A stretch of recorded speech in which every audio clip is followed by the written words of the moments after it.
Amém? Queridos, vamos abrir a palavra do Senhor, sua Bíblia, ou pode acompanhar aqui pelo telão. João, capítulo 14, a partir do verso 1. Evangelho de João 14.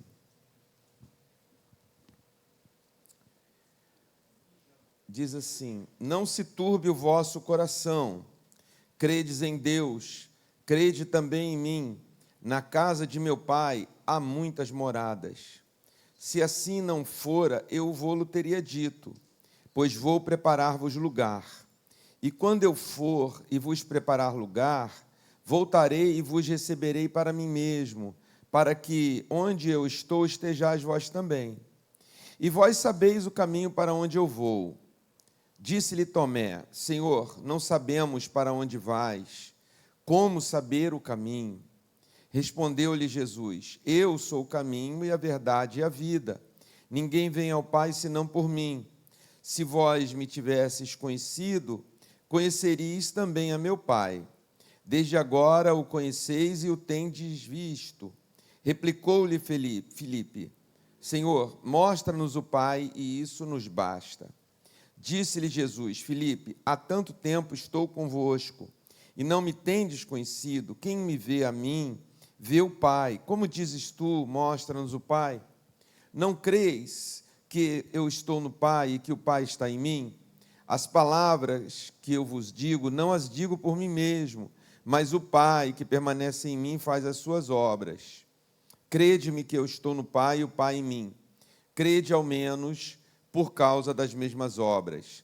Em verdade vos digo que aquele que crê em mim fará também as obras que eu faço, e outras maiores fará, porque eu vou para junto do Pai. E tudo quando pedirdes em meu nome, isso farei, a fim de que o Pai seja glorificado no Filho. Se me pedirdes alguma coisa em meu nome, eu o farei. Se me amais, guardareis os meus mandamentos.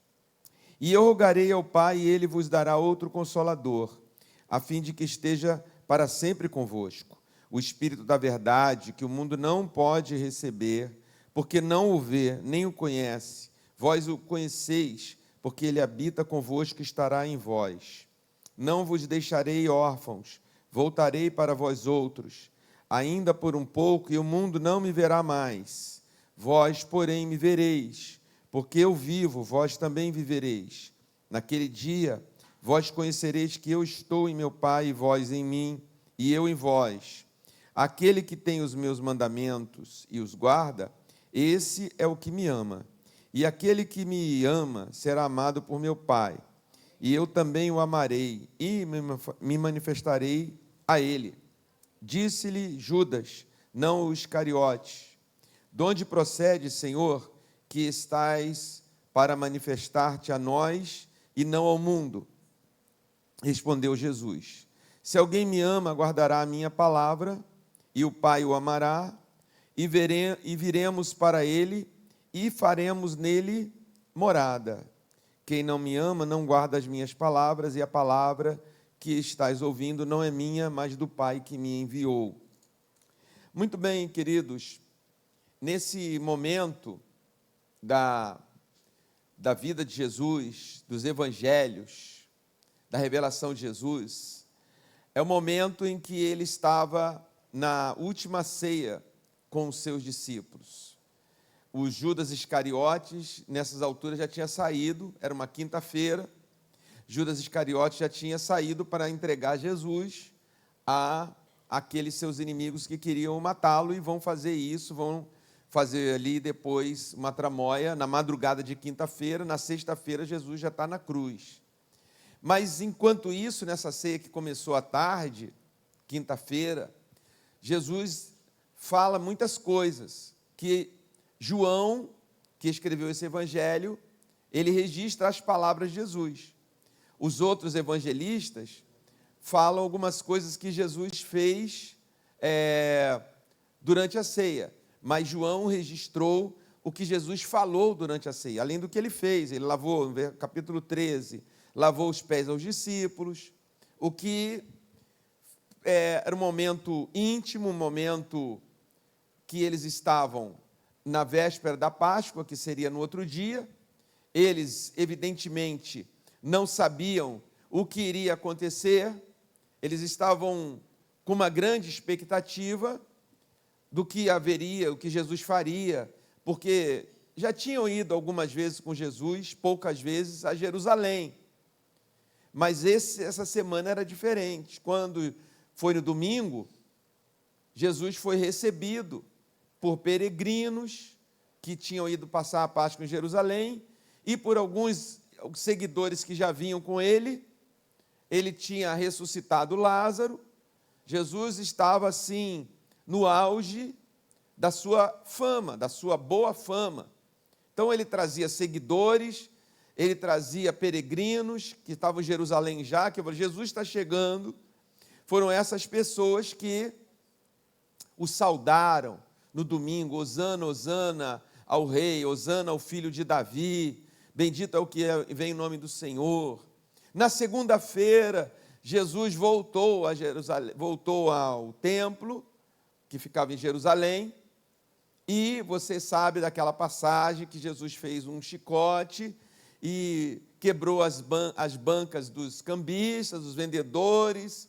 Isso, então, tudo nessa semana. Então, estou falando isso para a gente pensar aqui como deveria estar a mente e o coração dos seus discípulos mais próximos, tirando os Judas, o Iscariote que eu já falei.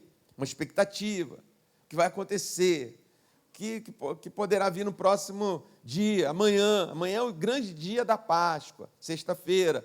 Amanhã, no templo, tem celebrações e mais celebrações o dia inteiro, até às 6 horas da tarde, para celebrar a grande Páscoa, nosso maior momento de fé. Mas e o que Jesus vai fazer aí, nesse dia, amanhã, hoje, amanhã? Está ceando com a gente, já quebrou muita coisa, lavando os pés deles, falando coisas sobre o amor, falando coisas sobre uma ordem dos mandamentos, muitos ensinos nessa noite.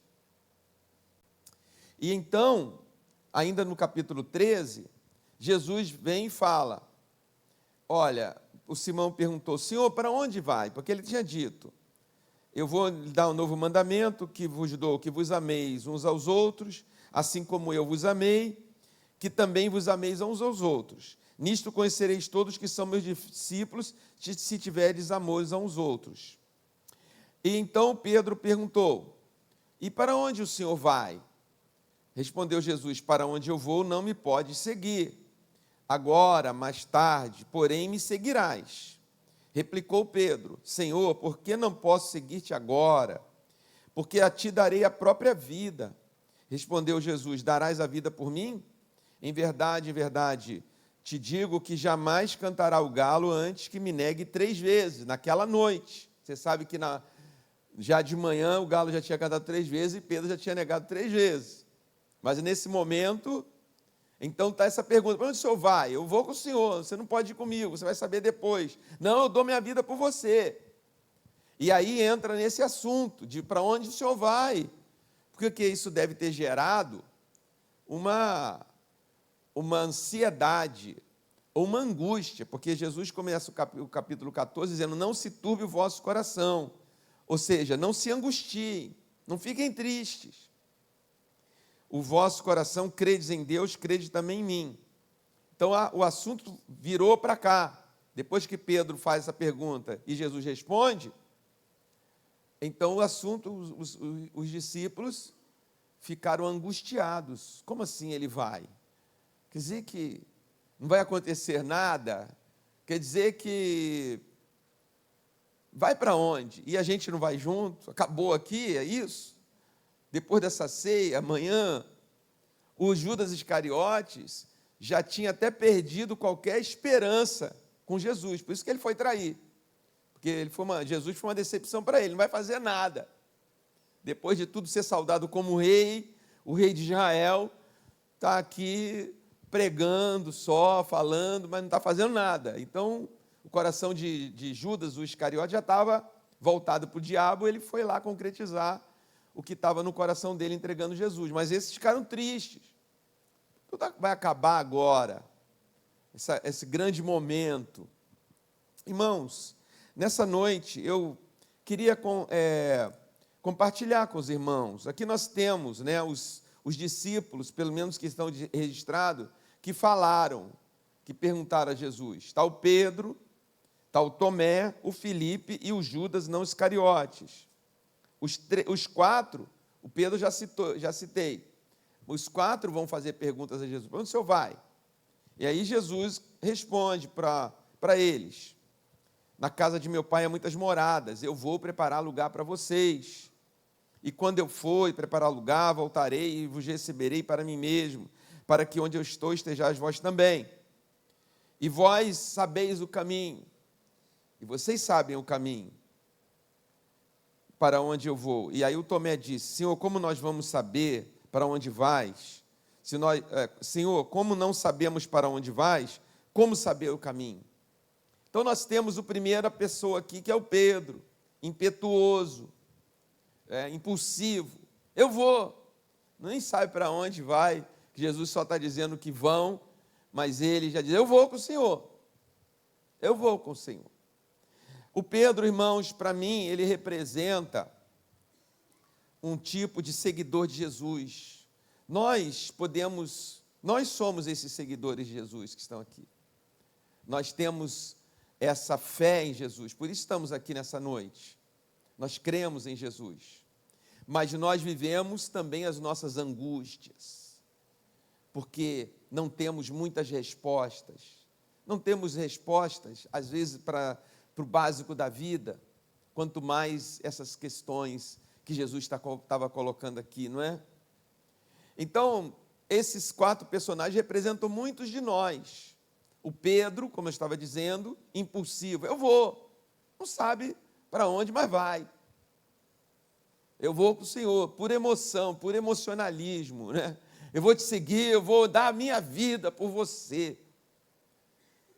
E aí Jesus ainda diz, né, de novo, o galo vai cantar 3 vezes.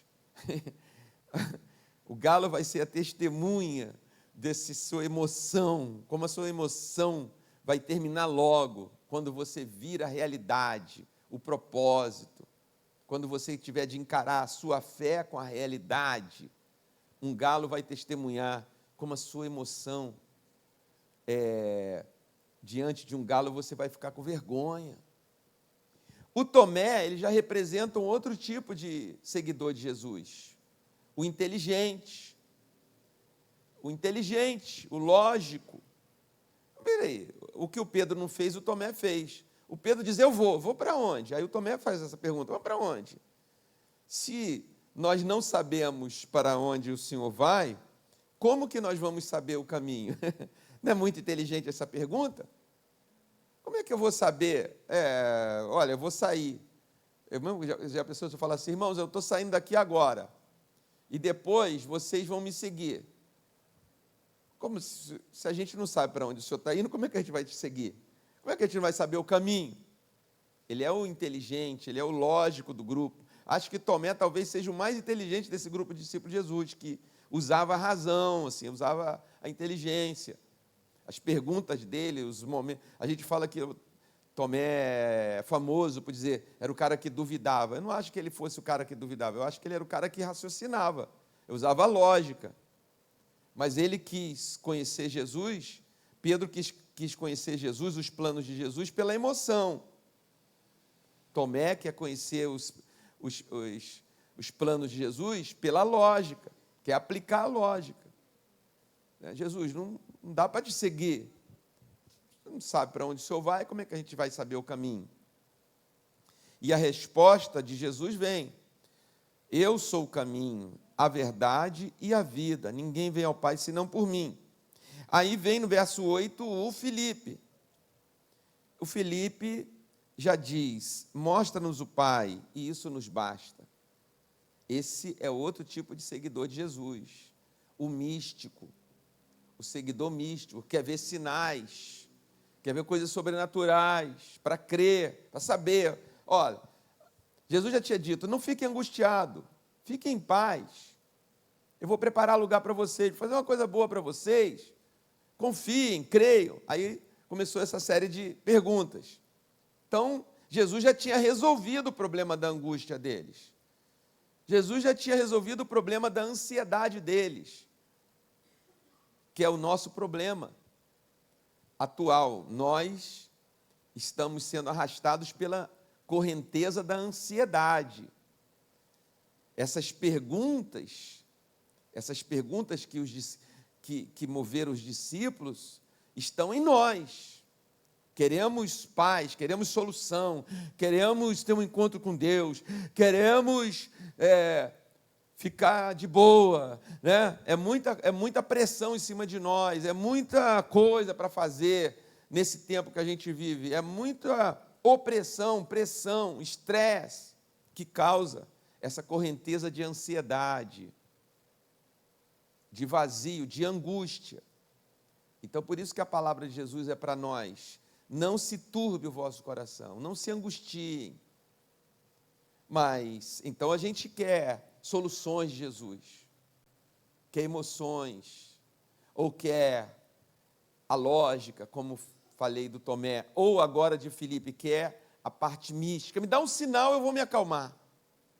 Se o Senhor me der um sinal, para onde eu vou, para onde o Senhor está indo, para onde vai tudo isso, o que vai acontecer no próximo capítulo com o Senhor, eu vou sair dessa angústia. Mas me dá um sinal, mostra-nos o Pai, abre o céu, Jesus, e mostra a glória de Deus, revela aquilo que estava escrito, que Isaías viu no templo: santo, santo é o Senhor dos exércitos, serafins voavam em torno do trono de Deus. Mostra-nos, e a gente vai, isso vai ser o bastante, isso nos basta. Ele está dizendo, Filipe. Então Jesus vem de novo e responde: quem vê a mim, olha, Filipe, tanto tempo que eu estou com vocês, tanto tempo que vocês andam comigo, quem vê a mim, vê o Pai. Você quer coisa mística, mas não é isso que você está precisando ver Jesus. Quem me vê a mim, vê o Pai. Então como é que você me diz, mostra-nos o Pai? E o quarto é o Judas, não o Iscariote, que vai fazer uma pergunta ainda mais profunda. Mas Jesus, de onde procede que estás para manifestar-te a nós e não ao mundo? Como é que vai ser isso? Como é que só nós vamos te ver e o mundo não vai te ver? É uma pergunta profunda, teológica. Não tem, até hoje essa pergunta aqui não tem uma resposta. Como é que você vê Jesus e o mundo não vê? Né? Como é que você pode falar de Jesus aí fora? Eu tenho Jesus. Certa vez, uns anos atrás, estava visitando um parente meu, e fui à casa dele. Elisa, minha filha, era bem pequenininha, não tinha nem 2 anos ainda.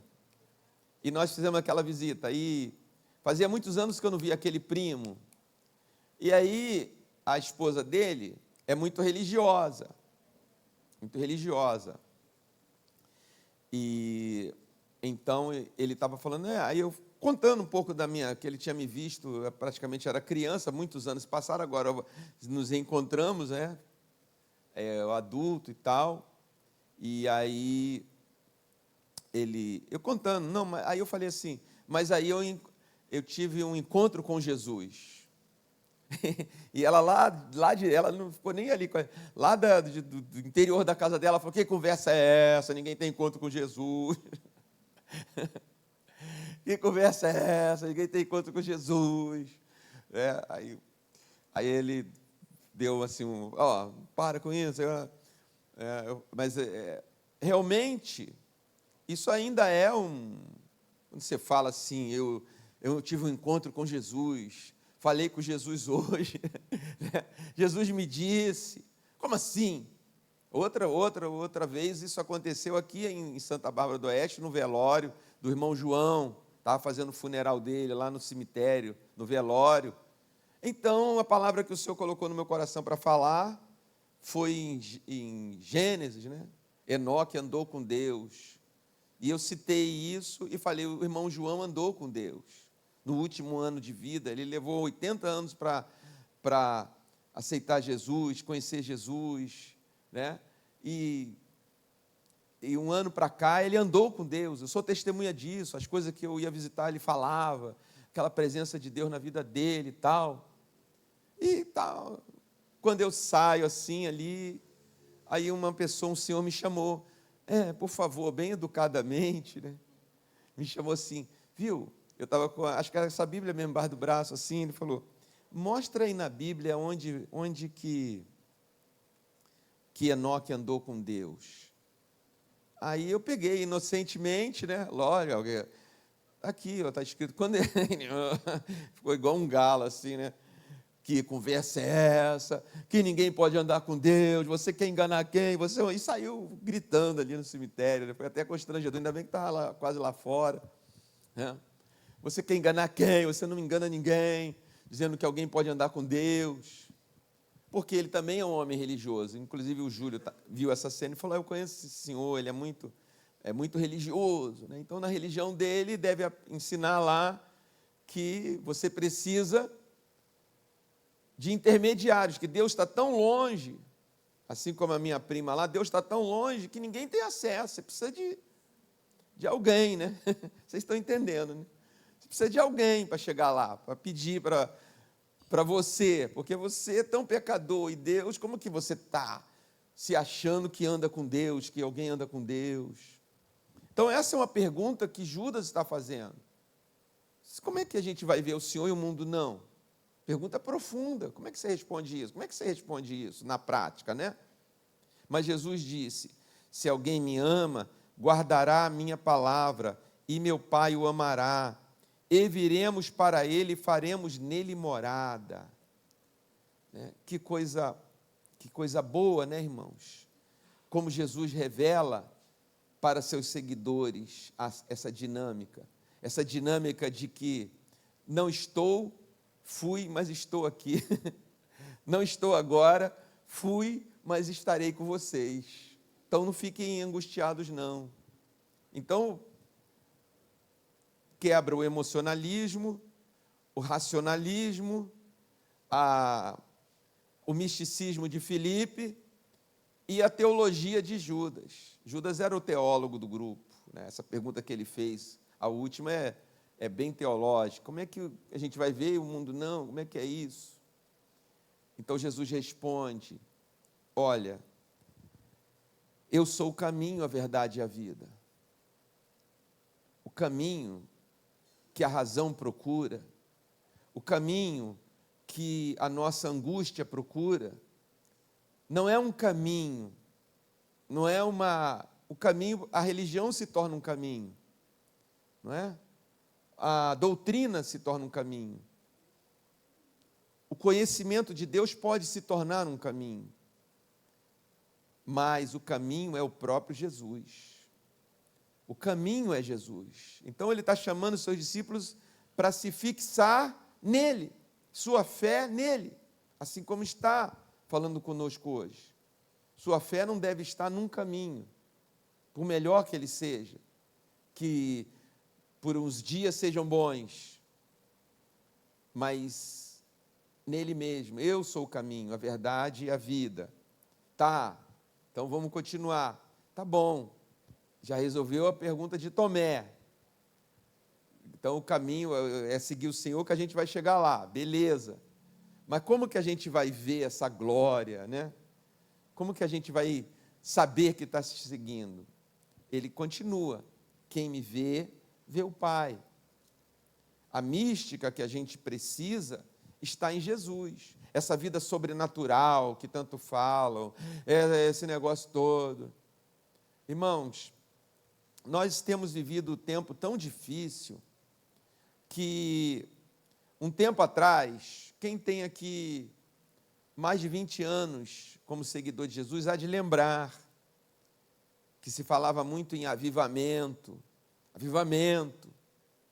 Era moda, né? Infelizmente eu tenho que dizer que é moda porque essas coisas acabam virando moda. Porque esses seguidores de Jesus, eles continuam em todas as igrejas. Então eles querem um caminho, eles querem uma resposta racional. Houve um sinal de Deus aqui na igreja. Está acontecendo um avivamento. Então as pessoas colocavam uma placa lá fora, uma faixa, Semana do Avivamento, Campanha do Avivamento, venha para o avivamento. Livros foram escritos sobre avivamento, louvores foram criados sobre avivamento. Aquela igreja de Minas Gerais, de Belo Horizonte, tinha louvores maravilhosos e falava muito de avivamento, porque era o que se falava em 91, 2, 3, 4, 5. Avivamento, toda a igreja dizia, aqui está vendo avivamento, está vendo a igreja aqui, está vendo avivamento lá. Mas isso passou, não o avivamento, passou a moda, o interesse das pessoas. E hoje é outro interesse, é outra necessidade, a necessidade faz com que o que é interessante. E eu não vou citar aqui agora, é só ver o que está não é nem na placa não é nem na fachada da igreja, é na internet da igreja, né? Você vai ver qual é, mas até que avivamento era melhor, né? Do que se vê por aí, avivamento era até melhor, porque avivamento é algo mais espiritual, mas é místico. Então as igrejas disputavam quem tinha mais avivamento, quem tinha mais coisa sobrenatural acontecendo, quantas pessoas, né, foram arrebatadas, quantas pessoas, isso e aquilo.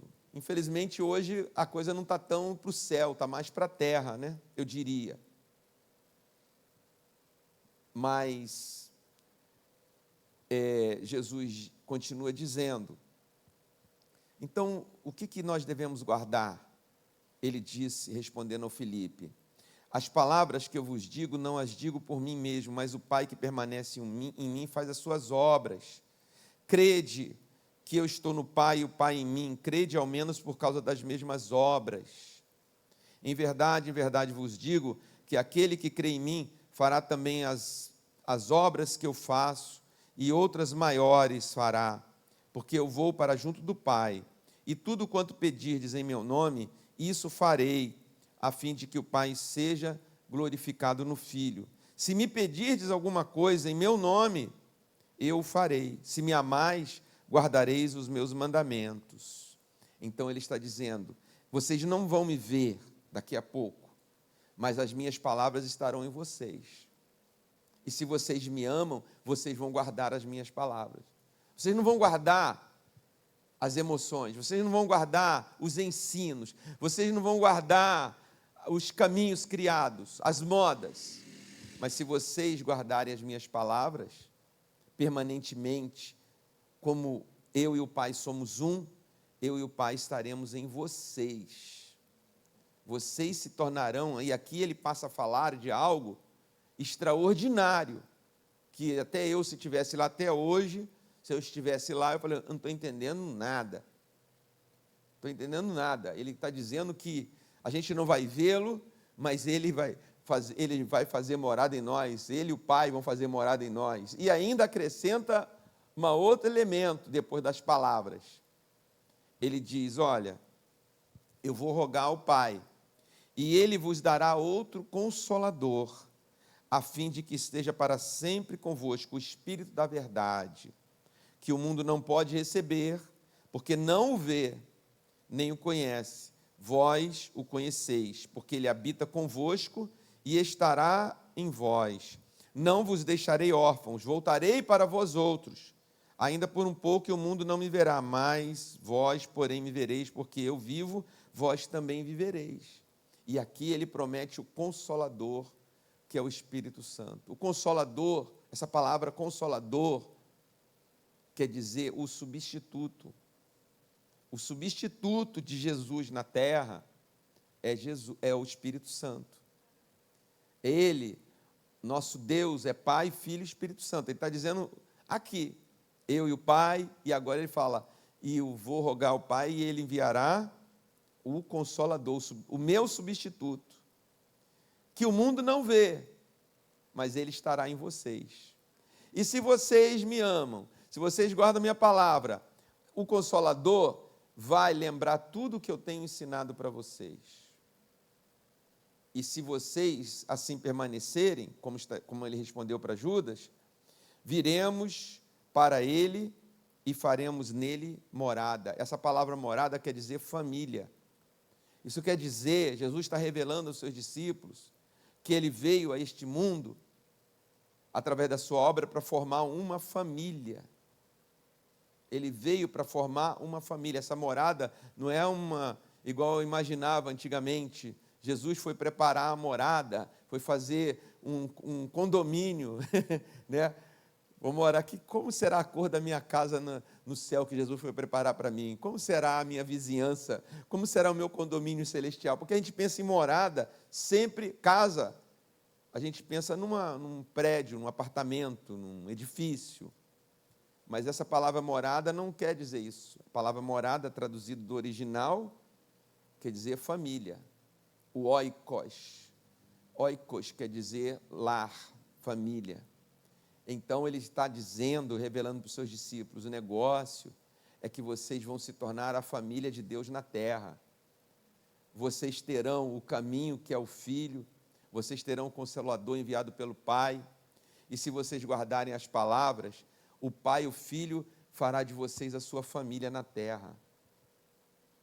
É difícil entender isso, né? Na prática, mas foi o que ele disse. E ele responde às nossas ansiedades do nosso tempo, do nosso momento, que ele está conosco, que ele enviou o Espírito dele para nós, para ficar em nós. Nós não precisamos, irmãos, de intermediários, nós não precisamos, eu ia falar de intercessores nós precisamos, mas cuidado, que não façamos dos nossos intercessores o substituto da nossa fé, não é? O Antenor é o meu intercessor. Antenor, olha, fala com Deus que eu estou precisando hoje de uma ajuda. Aleluia, já passei meu problema para o Antenor, que é assim com Deus, e ele vai falar e a resposta virá. Não, e não é isso que Jesus está ensinando aqui. Ele está dizendo que nós somos da família de Deus. Se guardamos as suas palavras, se o amamos, guardamos as suas palavras. Se guardamos as suas palavras, o Espírito de Deus habita em nós. Se o Espírito de Deus habita em nós, é a conexão com o céu. É a família de Deus. Tudo aquilo que pedimos em nome do Filho, o Pai atenderá. Então, queridos, não vamos nos entristecer. Não vamos nos entristecer com as demandas do mundo atual. As demandas do mundo atual, elas vão crescer cada vez mais. E a igreja, muitas vezes, nós, como seguidores de Jesus, queremos imitar o mundo e dar da mesma maneira que o mundo está procurando respostas para os seus problemas, nós estamos procurando respostas para os problemas do mundo. Mas que diferença isso fará? Nós seremos mais é igual farmácia, né? Farmácia está brotando do chão. Você vai dormir uma noite, tem uma caçamba lá de manhã, tem uma farmácia do lado da outra. Lá no meu bairro ali, na Zona Leste, né? Sei que é isso, sei que farmácia. Eu fico falando, podia abrir uma padaria bem bacana aqui no bairro. Não tem uma padaria para você tomar um café, de trabalhar, né? Comer um salgadinho, um final de tarde, passar lá e comer um pãozinho com manteiga. Não tem, mas farmácia tem. Negócio bom, né? Só pode ser um negócio bom, que senão ninguém está abrindo e está aberto lá. Então, a gente não pode querer copiar e fazer da igreja mais um, porque a gente vai perder. A gente não vai ter força para isso. A igreja não vai ter força para isso. Porque o mundo é muito mais tenaz, é muito mais motivado. O interesse do mundo é pelo dinheiro. O dinheiro é um grande motivador. E a gente não é motivado pelo dinheiro. A gente é motivado pela fé. A gente é motivado pelo Espírito de Deus. E a gente apresenta as respostas para nós mesmos e para as dores do mundo, segundo aquilo que o Espírito Santo nos lembra. Porque você, se é um seguidor de Jesus, já está em você as lições. Tem vários métodos de educação, né? Hoje se fala em tantos métodos de educação, não sou contra nenhum deles, eu acho que são todos frutos de pesquisa, de trabalho, para educar as crianças, fazer com que a gente aprenda melhor. Está havendo até uma revolução agora no campo da educação, né? Como é que se aprende agora, por causa do celular? Ouvindo um cientista, um médico neurocientista falando, o celular está mudando o nosso cérebro, o cérebro humano, a forma como aprendeu, não mudou em 5.000 anos. Durante 5.000 anos, as pessoas aprendiam como? Colocando um símbolo numa tabuinha, que depois deu as letras.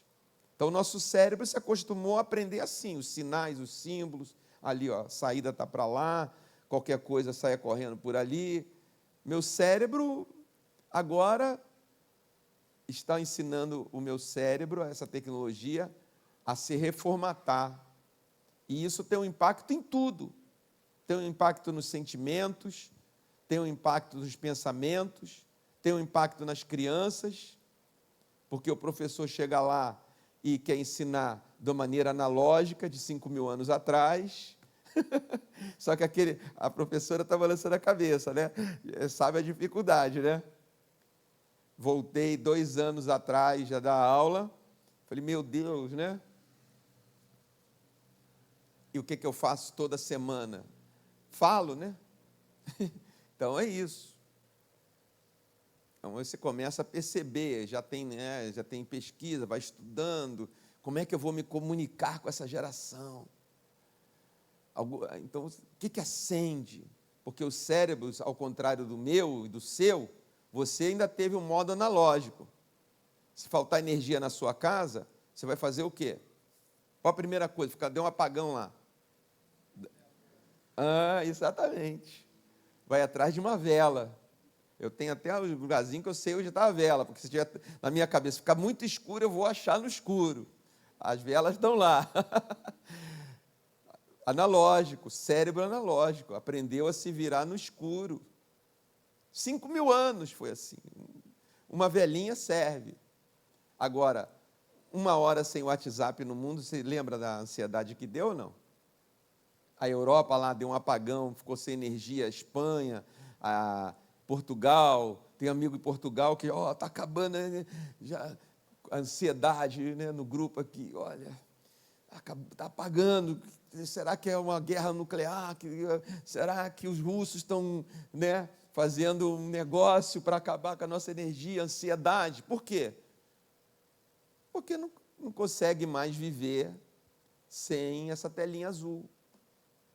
Então, o que acende o aluno? Professor, nossa, legal, vamos por aqui, né? Vamos tentar encaixar o aprendizado aqui, mas é bem diferente, diria. Então, a gente não pode querer dar as mesmas respostas, copiar. Agora eu vou digitalizar Jesus e apresentar. Eles vão ganhar de nós. Agora já tem. Quando você chegar lá com o digital, já tem inteligência artificial, né? Já tem inteligência artificial fazendo tudo. Essas mensagens que eu gravo ou lives que eu faço, eu mando para uma inteligência artificial. Irmãos, seria interessante qualquer noite abrir aqui o que essa inteligência artificial faz com as minhas mensagens.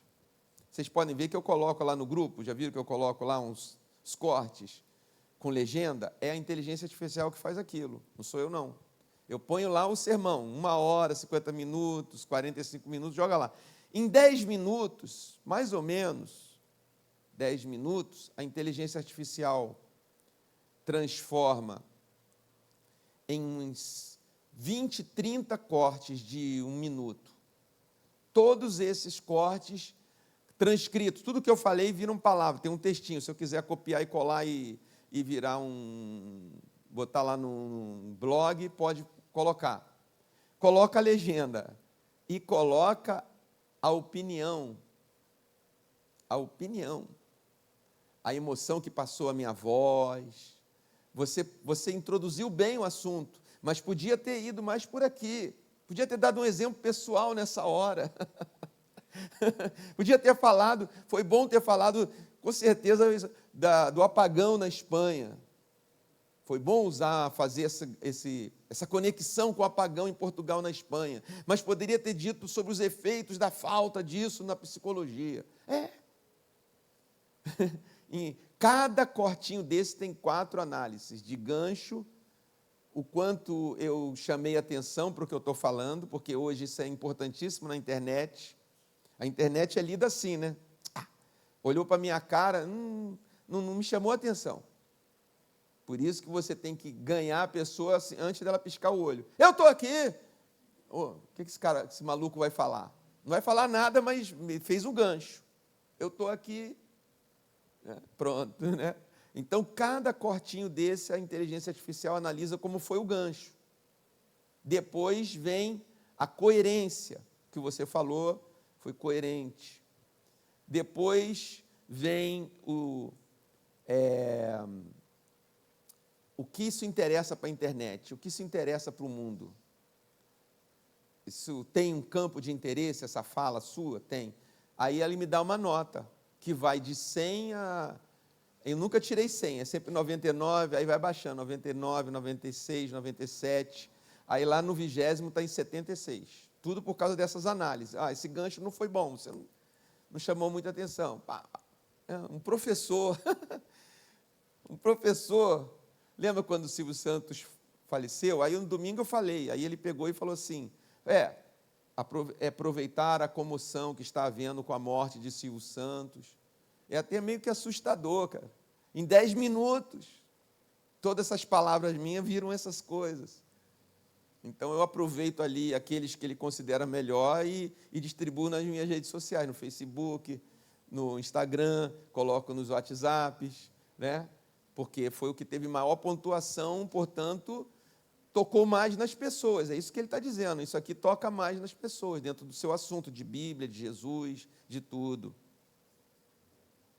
Ponho lá no meu canal no YouTube, pessoal, Ramon, e tenho colocado os cortes lá. De abril para cá, já tive mais de 30 mil visualizações, só por causa desses cortes, porque a pessoa não tem paciência de ficar ouvindo meia hora. Mas, então, o que o cientista falou tem tudo a ver. Eu observo isso também. Nosso cérebro está sendo transformado, das nossas crianças, dos nossos adolescentes. A gente ainda tem um parâmetro analógico, tem a vela, se faltar, mas eles não têm mais. Se faltar energia, dá o quê? Mamãe, ansiedade, né? Transtorno, não dorme, não sei o quê, sintomas de quem está num burnout, sintomas de calafrio, pela falta, porque não é que é culpa de ninguém, não é nada disso. Não vai por aí que você não vai achar o caminho. É porque está havendo uma transformação neurológica. Bom, então, pastor, estamos fritos. Não sei, eu sou otimista. Eu sou otimista, por isso que eu estou aqui em pé nesse púlpito pregando até hoje. Porque a fé me dá esse otimismo. Eu tiro o otimismo até das catástrofes. O mundo só chegou até aqui, o mundo já foi pior. Não foi pior? Imagina 5.000 anos atrás como eram as coisas. Se dá para imaginar. Pior. 300 anos atrás aqui no Brasil, nem queira saber as maldades que se faziam. 100 anos atrás, 200 anos atrás, nós melhoramos bastante como civilização. Nós melhoramos, mas isso não quer dizer que é melhor o mundo do que o reino de Deus. O reino de Deus é melhor. O que Jesus estava falando para os seus discípulos é: vocês entraram na família de Deus. E todos esses padrões, todos esses formatos, vocês não estão entendendo agora, estão usando o que vocês sabem, mas vocês vão entender. Nós vamos entender. Tenham paciência, creiam em mim. na casa de meu pai há muitas moradas. Né? Tenha um bom ânimo, tá? Não foi assim que começou? Não se turbe o vosso coração, credes em Deus, crede também em mim. Vamos só crer em Jesus, amém? Vamos só crer em Jesus, só crer em Jesus. Não vamos deixar a ansiedade nos dominar. Nós, os adultos, sofremos outra ansiedade, porque a gente olha o passado, analisa o presente e fala, meu Deus, que futuro, não é? É diferente deles, eles não tiveram analógico, não tiveram nada disso, a humanidade foi melhor 5 anos atrás, né? A nova geração não teve, então a gente fala, meu Deus, como é que pode? E agora? Meu pai, minha mãe só se preocupavam em alguns aspectos da minha vida, quando está na adolescência, na juventude. Meu filho, cuidado, cuidado com essa companhia. Meu filho, cuidado com aquela moça, né? Olha, quando você for casar, olha, analise isso. Estavam preocupados com aquele meu futuro tradicional, que era a preocupação dos nossos pais. A nossa preocupação agora é outra. Isso também causa ansiedade, mas vamos ficar em Jesus. Ele é o caminho, Ele é a verdade, Ele é a vida. E você tem o Espírito de Deus. Não é ter fé no Espírito de Deus, que isso é um tipo de idolatria. A gente tem que ter fé em Jesus. Veja que Jesus é o centro de tudo aqui. Eu vou preparar, eu vou falar com o Pai, Ele vai enviar. Não é para adorar o Espírito Santo, fazer um culto ao Espírito. O Espírito Santo substitui a presença de Jesus internamente. Eu não estou órfão. Eu não sigo um Deus que, infelizmente, me deixou aqui nesse mundo e foi embora para o céu dele. Ele enviou o seu Espírito para que eu não sinta falta enquanto eu estiver aqui. Eu sinta paz, eu sinta-me bem comigo mesmo, com o próximo, com as durezas desse mundo, eu tenho otimismo, eu ore e Ele me dê sabedoria para resolver os problemas meus, até dos outros, que eu possa ser um mentor, que eu possa, em vez de ser um pessimista, só apontando na fatalidade, vai acontecer isso, vai acontecer isso, vai acontecer isso, porque isso também é sintoma da ansiedade, a fatalidade. Vai piorar, vai acontecer. Não é um otimismo barato, não vai acontecer nada, não. Mas também a fatalidade não é de Deus, é da nossa ansiedade. Porque nós seguimos Jesus. E Ele sabe para onde Ele vai nos levar. Quem segue a Jesus sabe para onde está indo, mesmo sem, como Tomé perguntou, ter o endereço na palma da mão. Está aqui o GPS de Jesus, vou lá.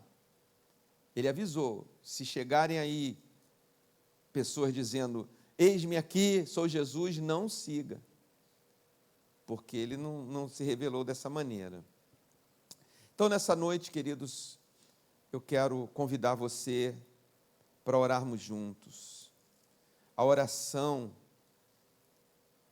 é algo que nós devemos cultivar muito na nossa vida com Deus. Não só aqui é como se fosse uma sala de aula. A gente faz o exercício, mas o mais importante é aquele que a gente faz em casa, né? A escola só nos indica o caminho, mas é na prática que a gente aprende, que a gente põe em ação. Então, a oração é aqui um exercício, mas vamos praticar a oração, porque a oração é estar ouvindo o Espírito de Deus, e Ele lembrando para nós as palavras que Jesus nos ensinou já, e as que vamos aprendendo, e vamos colocando isso na realidade, e vamos testando e nos maravilhando com as obras, porque Ele falou isso, se vocês crerem em mim, vocês farão obras maiores. Obras maiores. Não precisamos de falsos guias, irmãos. Só precisamos orar. Amém? Então se coloque em pé nessa noite e oremos ao Senhor.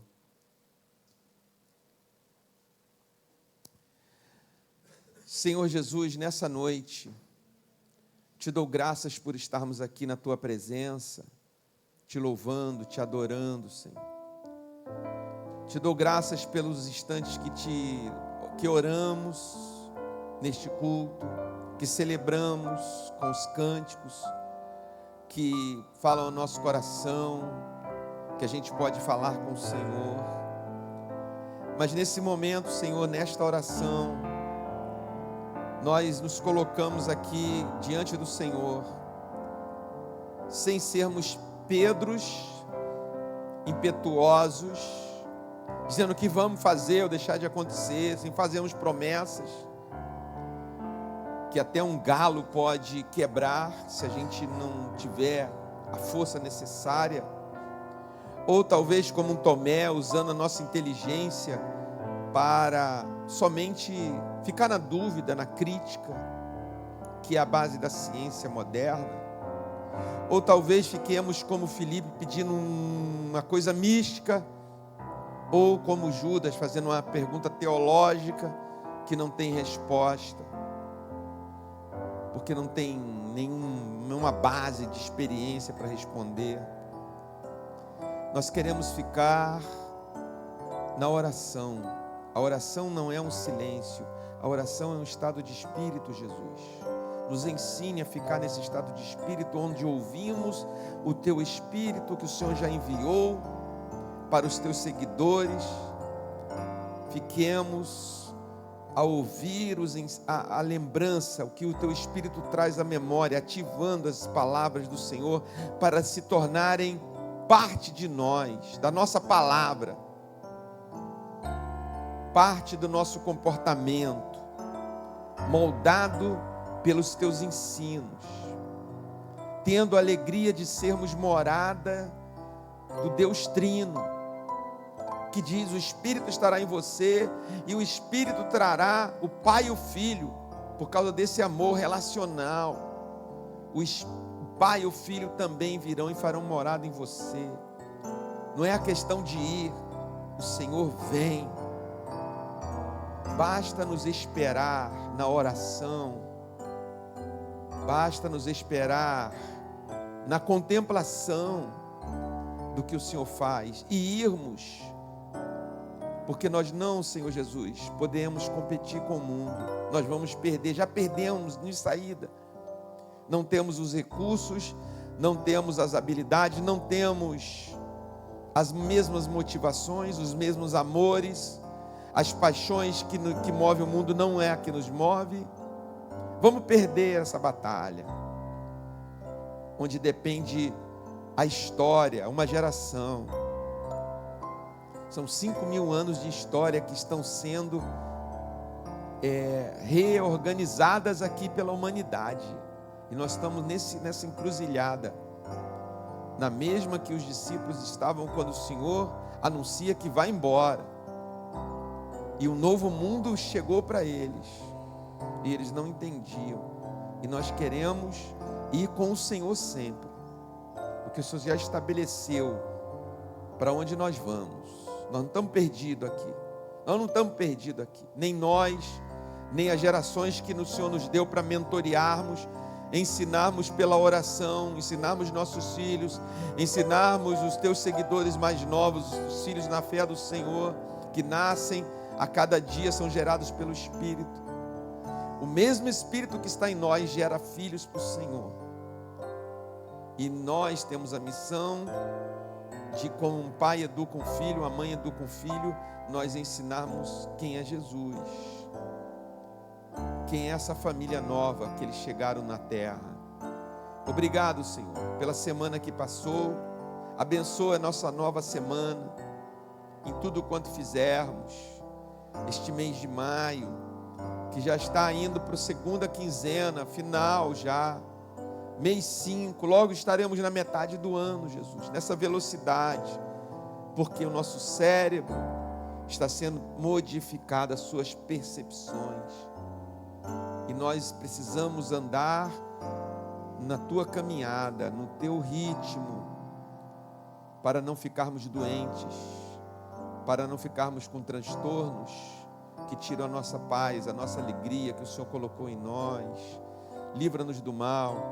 Visita o irmão, Senhor, que passou mal aqui, que ele possa restaurar ser a sua estabilidade emocional, física, o que tiver, que pegou ali no irmão, Jesus, abençoa ele, onde ele estiver nessa hora, com o irmão que está ali ajudando ele, esses pedidos de oração, o neto do Jordão, aqueles pedidos que chegaram ao WhatsApp nesse dia, de oração por familiares de nossos irmãos, abençoa, Senhor, cura, Senhor, levanta, livra-nos dessas epidemias que assolam o Brasil, que assolam de norte a sul, de leste a oeste, Senhor, a gripe, agora mais esse negócio na agricultura, na economia, que tanto faz o povo sofrer, Senhor Jesus. Livra-nos disso, Senhor, dessas catástrofes, dessas coisas, Senhor, terríveis que têm acometido a humanidade.